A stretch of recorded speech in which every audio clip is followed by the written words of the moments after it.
1945. One morning, the sky felt unusually calm. The kind of silence that hits different, like the world was holding its breath before something big. But nobody knew. Behind that stillness, a decision was already in motion. One that would flip human history forever in just a few seconds. And the question still hits the same today. Why? Why was that bomb dropped? And what was really going on behind the scenes? The kind of truth that doesn't always make it into history books. World War II was almost over. In Europe, things were wrapping up. Nazi Germany had collapsed and Hitler was gone. But out in the Pacific, Japan wasn't backing down, not even close. Their soldiers weren't thinking about surrender, they were choosing death over defeat.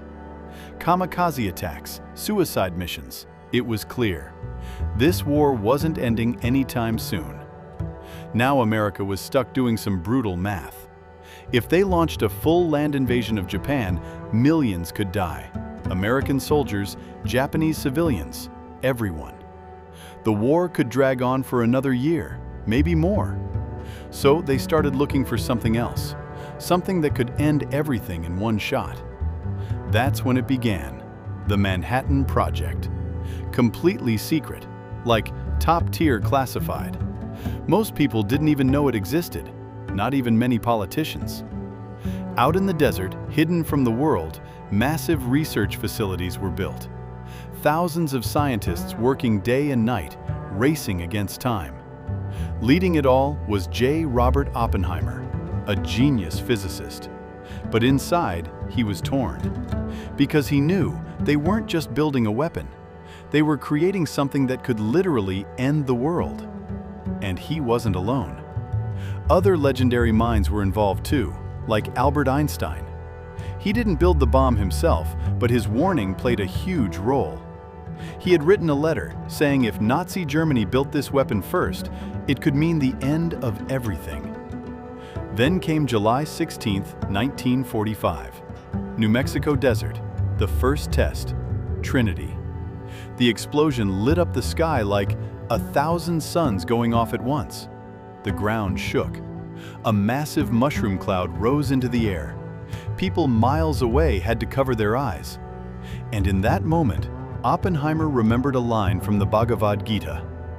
"I am become death, the destroyer of worlds." Yeah, he knew. This wasn't just about war anymore. But the hardest decision was still ahead. President Harry Truman had three options on the table. Full-scale invasion of Japan, try to negotiate a surrender, or drop the bomb. The first two? Slow, uncertain, risky. The third? Fast, brutal, final. But here's the part people don't always talk about. Some historians believe this wasn't just about ending the war with Japan. It was also about sending a message to the Soviet Union. Because behind the scenes, a new conflict was already brewing, the Cold War, a power struggle for the future of the world. America wanted to show, loud and clear, that they had something no one else had, a weapon that could change everything. August 6, 1945, 8:15 a.m., Hiroshima. Just a normal morning. Kids heading to school, people going to work. Life felt ordinary. Then a plane appeared in the sky. Enola Gay. Nobody knew what was coming. The bomb, Little Boy, was dropped. And then, a flash, blinding, like staring straight into the sun, times 1,000. Temperatures shot up to millions of degrees. In an instant, people, buildings, trees, everything turned to ash. Around 70,000 people died immediately. But for the ones who survived, it didn't get better. It got worse. Radiation started eating them alive. Hair falling out, skin peeling, organs failing from the inside. And then came the black rain. Radioactive water falling from the sky, spreading death even further. The world was shocked. But Japan still hadn't officially surrendered. Just 3 days later, August 9th, another bomb. Nagasaki. This one called Fat Man. Another city wiped out. And now the question hits even harder. Why drop a second bomb? Some historians believe Japan was already close to surrender. They were trying to negotiate. But America moved fast, maybe too fast, because they didn't want the Soviet Union stepping in and gaining influence over Japan. So this wasn't just about ending a war. It was the first move in a much bigger power game. August 15, 1945, Japan finally surrendered. World War II was over. But something else had just begun: the nuclear age. After that, it turned into a race. America, Soviet Union, other countries. Everyone wanted bigger, stronger nuclear weapons.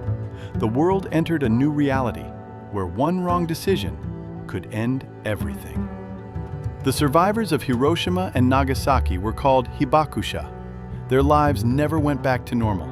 Many suffered from cancer for years. Their children faced genetic issues. And in the middle of all this, one question remained. Was humanity ever meant to hold this kind of power? Oppenheimer later said, they did their job as scientists, but he carried the weight of that decision for the rest of his life. Even today, when we look back at these events, it's not just history. It's a reflection of human choices, fear, power, and the consequences of going too far. Hiroshima and Nagasaki aren't just stories from the past, they're warnings. Because when humans lose control over the power they create, they don't just destroy the enemy, they destroy themselves. And that final question still lingers. Was the bomb really necessary? Or was it humanity's biggest mistake? Because sometimes, victory doesn't bring peace. Sometimes, it just starts a new kind of fear. And that fear? Yeah, it's still up there, invisible, but always watching. If this story made you think, hit that like button, drop your thoughts in the comments, and subscribe for more deep, real stories that hit different.